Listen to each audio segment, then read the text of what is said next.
अस्सलामुअलैकुम, कैसे हैं आप सब। उम्मीद करती हूँ सब ठीक ठाक होंगे। हम भी अल्लाह के फजल करम से बिल्कुल ठीक ठाक हैं। तो ये हमारा सेकंड सहरी का व्लॉग है और अफ्तारी का भी पूरा मैंने डाला है, सहरी और अफ्तारी का व्लॉग। तो अभी मैं बना रही थी रोटियाँ मैं पहले बना रही थी देसी घी लगा के, क्योंकि मैंने बनानी थी चूरी आज।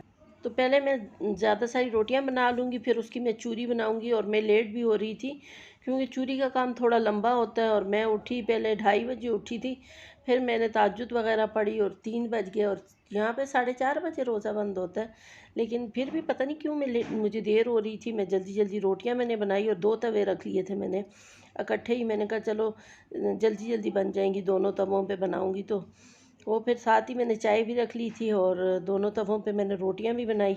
तो पेड़े मैंने सारे पहले ही इकट्ठे बना के रख दिए थे। 12 रोटियां बनानी थी तो 12 पेड़े मैंने बना के रख दिए, क्योंकि वो फिर ज़रा सॉफ्ट हो जाते हैं तो रोटी बेलनी आसान हो जाती है। तो साथ साथ अगर पेड़े बनाते रहें तो फिर वो उनको बेलना थोड़ा मुश्किल होता है। और आटा भी आज इतना ठंडा था, फ्रिज पता नहीं मौसम अच्छा हो जाता है तो फ्रिज ज़्यादा ही कूलिंग करने लग जाता है। तो इसलिए आज बहुत ज़्यादा ठंडा था, आटा भी तो सख्त हो जाता है उसकी वजह से आटा फिर। तो यहाँ मैं रोटियाँ भी बना रही हूँ, साथ चाय बना रही हूँ। चाय मैंने पहले ही रख दी थी, मैं ऐसे ही बनाती हूँ, दूध और पानी इकट्ठे ही डाल के रख देती हूँ और फिर उसमें चीनी पत्ती डाल देती हूँ, उसको अच्छे से बॉईल करती हूँ तो बस वो चाय बन जाती है। और फिर निमरा को भी मैंने उठा लिया था, वो भी तहज्जुद पढ़ती है, हाया भी पढ़ती है।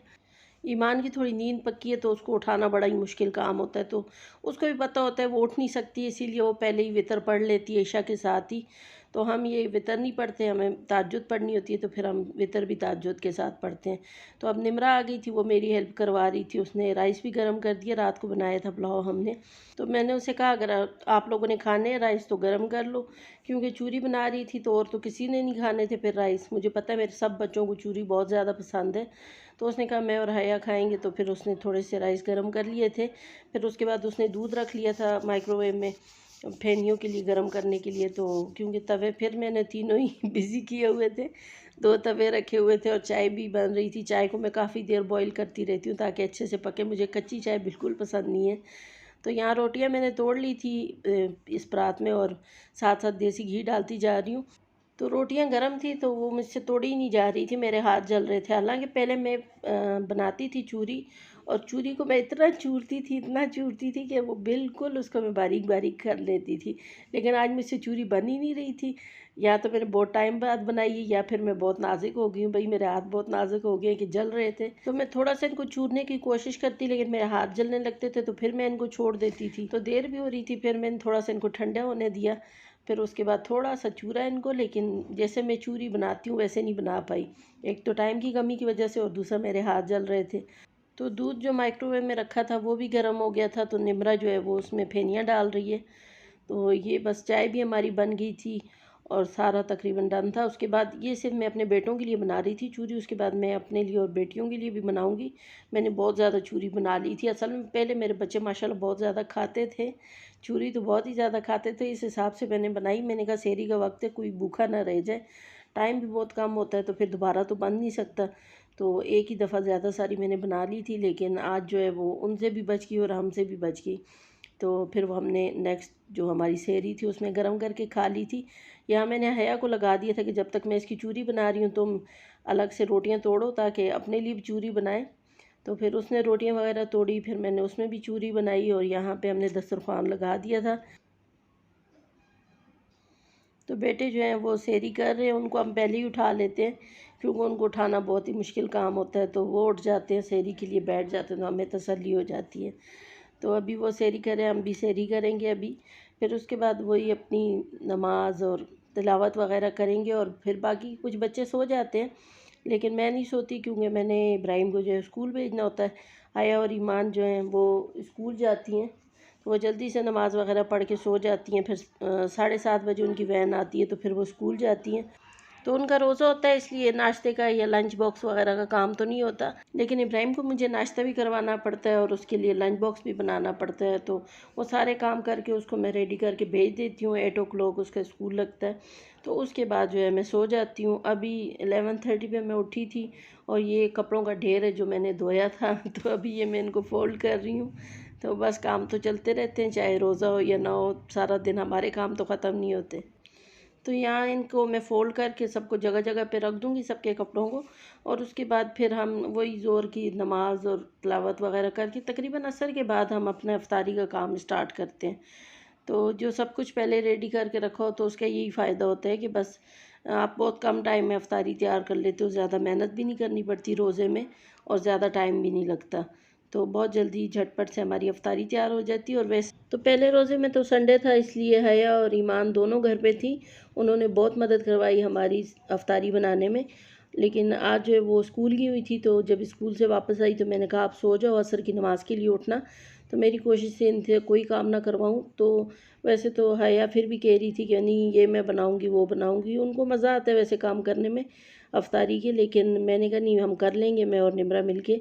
तो यहाँ मैं भिंडी प्याज बना रही थी, भिंडियाँ मैंने बना ली थी, अब बस प्याज डाल के इसको दम दे दूँगी और ये बस तैयार हो जाएगा। भिंडी तो झटपट से बन जाती है। तो ये नई कढ़ाई में लाई थी स्टील की, मुझे बड़े अच्छे लगते हैं ये बर्तन।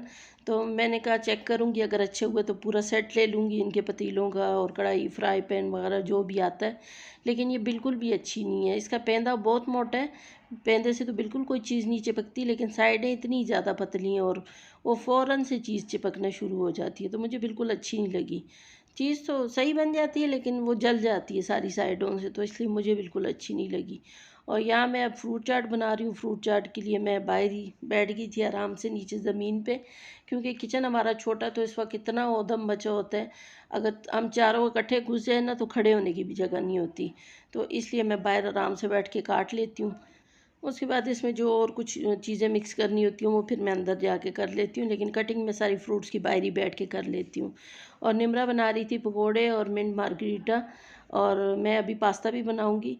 तो पहले फ्रूट्स में काट के रख दूँगी, ठंडे हो जाते हैं तो बड़े मज़े के लगते हैं। फ्रूट चाट जितना ठंडा हो उतने ही मज़े का लगता है। तो बस उसके बाद फिर हमारी आज बस यही कुछ बना रहे हैं। रोटियाँ बनानी हैं। और चना चाट जो है वो कल हमने बनाया था, तो वो काफ़ी सारा बच गया था कल। असल में राइस हो ना हमारे घर में, तो फिर इतना ज़्यादा कोई चाट वगैरह नहीं खाता, सब कोई चावल बहुत ज़्यादा पसंद है। तो पुलाव था तो वो सब ने पुलाव खा लिया था, तो चना चाट बस थोड़ा थोड़ा ही खाया, बाकी पड़ा था। तो वो भी आज सर्व कर लेंगे साथ।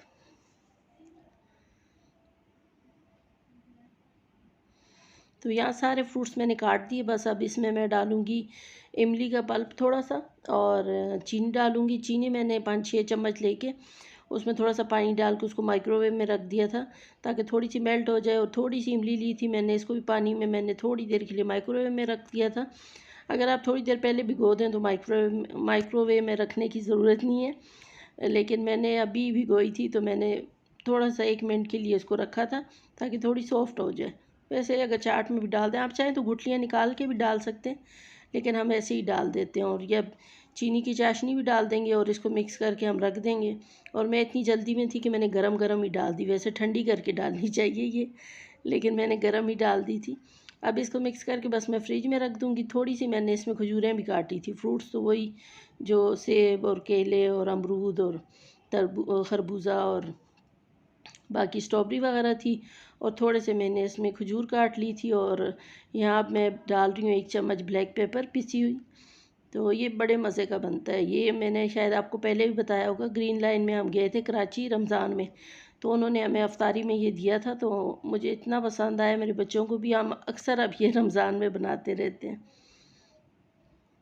तो जो टैंक डाल के बनाया जाता है फ्रूट चाट, वो मेरे घर में किसी को भी पसंद नहीं है, ना मेरे बच्चों को ना मुझे। फ्रेश ऑरेंज जूस डाल के जो बनाते हैं हम फ्रूट चाट, वो तो हम सबको बहुत पसंद है, लेकिन टैंक वाला चाट मेरे घर में बिल्कुल भी किसी को पसंद नहीं है। तो इसीलिए हमारे घर में या ये इमली वाला फ्रूट चाट बनता है या फिर क्रीम चाट बनता है, जो फ्रेश क्रीम डाल के फ्रूट चाट बनाया जाता है वो बनता है। उसके अलावा हम कोई भी फ्रूट चाट नहीं बनाते। और ये जो है पकौड़े अभी निमरा फ्राई कर रही है यहाँ पे, और मैं अभी पास्ता बनाऊंगी। पास्ता मैंने पहले ही बॉईल करके रख दिया था, बस अब उसके लिए चिकन तैयार करनी है और उसमें पास्ता डालना, तो वो फ़ौरन से बन जाएगा। यहाँ मैंने 1 टीस्पून लहसुन का पेस्ट ले लिया था और उसमें मैंने 3 टमाटर काट के डाल दिए थे। और बस इनको इनके साथ ही मैं चिकन डाल देती हूँ। जितना टमाटर गलेंगे चिकन भी गल जाएगा। और थोड़े बहुत जो मसाले मैं डालती हूँ वो अभी मैं आपको दिखा देती हूँ। तो बहुत ही सिंपल सी रेसिपी है, बहुत झटपट से बनता है, लेकिन बहुत ही मज़े का बनता है ये। और मेरे बच्चों को पास्ता बहुत पसंद है, तो भिंडी सभी शौक से नहीं खाते, तो इसलिए मैंने साथ थोड़ा सा पास्ता भी बना लिया था। तो यहाँ मैं पास्ता बना रही थी और निमरा पकोड़े फ्राई कर रही थी, हाया रोटियां बना रही है। तो हाया जब उठी तो वो कह रही थी कि सालन मैंने बनाना था, आपने क्यों बना दिया। लेकिन मैंने कहा कुछ नहीं होता, देर हो जाती वैसे ही, और वैसे भी आप थकी हुई थी। तो हमारे घर में ऐसे ही मिलजुल के बस काम होते रहते हैं। अफ्तारी में तो बहुत जल्दी जल्दी में सभी लगे होते हैं, मिलजुल के कर लेते हैं सारे काम। तो ये टमाटरों के साथ अब मैंने चिकन भी डाल दिया, अभी बस थोड़े बहुत जो मसाले डालती हूँ वो डालूँ। और आज मेरी इतनी ज़्यादा ज़बान लड़खड़ा रही है कि मैं बार बार डिलीट कर रही हूँ, दोबारा वॉइस ओवर कर रही हूँ, लेकिन बार बार पता नहीं क्या हो रहा है मुझे कि बार बार मेरी ज़बान बहुत ही ज़्यादा लड़खड़ाती है। लेकिन खैर कोई बात नहीं, आप गुजारा कर लें आज। तो यहाँ मैंने हाफ़ टी स्पून इसमें नमक डाला था, 1 टीस्पून मैंने इसमें रेड चिली पाउडर डाल दिया था।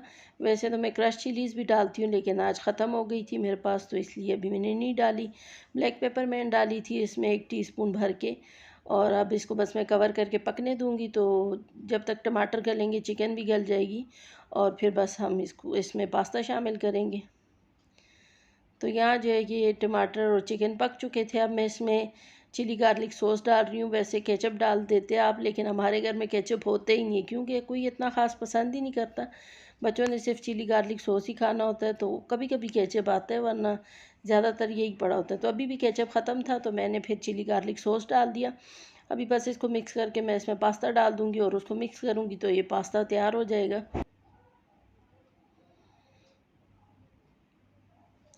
तो यहाँ निमरा बना रही है मिंट मार्गरीटा। तो पुदीना काफ़ी सारा मैंने मंगवाया था चटनी पीस के रखने के लिए, तो बहुत ज़्यादा था, कुछ मैंने साफ़ करके ऐसे ही एयर टाइट बॉक्स में रख दिया था।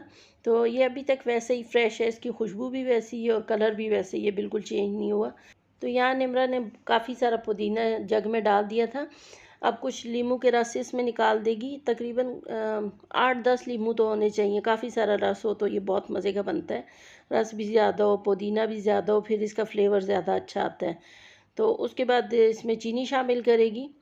चीनी आप अपने हस्ब ज़रूरत शामिल कर सकते हैं, क्योंकि हम इसमें स्प्राइट या 7 अप डालेंगे तो वो भी मीठी होती है। तो चीनी के बाद हम इसमें डालेंगे 1 चम्मच भर के ब्लैक सॉल्ट। मैं ब्लैक पेपर कहने वाली थी।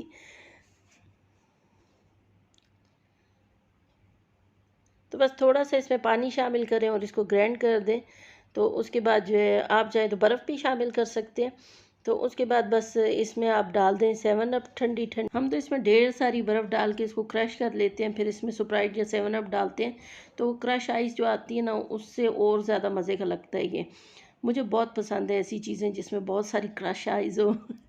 तो ठंडी ठंडी चीज़ें मुझे बड़ी अच्छी लगती हैं, जैसे ये हो गया मिंट मार्गरीटा या स्मूदी हो गई, जिसमें क्रश बर्फ़ मुंह में आ रही हो ना, ऐसी थोड़ी क्रश क्रश सी, तो वो बड़ी अच्छी लगती है मुझे। तो हमने तो अभी निमरा ने पीस के रख दिया था, जब अफ्तारी का टाइम करीब आया तो उसने ढेर सारी बर्फ़ डाल के इसको दोबारा से ग्राइंडर में चला दिया था।